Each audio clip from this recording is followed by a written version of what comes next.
বাইকটার মিটারে আরও কিছু স্পেশাল ফিচার্স রয়েছে।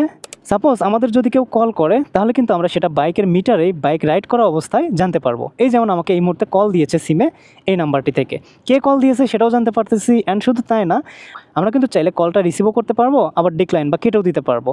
অনেক সময় আমরা বাইক রাইড করতে করতে কেউ কল দিলে আমরা দ্বিধায় থাকি, কে কল করলো, কলটা কি ইম্পর্টেন্ট কি না, এই মুহূর্তে রিসিভ করবো কি না। তো এই কাজের জন্য আমাদের অনেক সময় যেটা করতে হয়, বাইকটা থামিয়ে দেখতে হয় যে কে কল করলো, তারপর ডিসাইড করি যে কল রিসিভ করবো কি না। কিন্তু এই বাইকটার মিটারে আপনাকে যদি কেউ কল করে, আপনার ফোনটা পকেটে থাকা অবস্থাতেও আপনি কিন্তু বাইকের মিটারেই দেখতে পারবেন কে আপনাকে কল করেছে।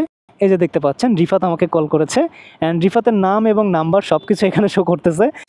আসলে কে কল করছে তার নাম এবং নাম্বার আমরা জাস্ট মিটার থেকে জানতে পারতেছি, এবং শুধু তাই না, আমরা এখান থেকে রিসিভও করতে পারতেছি।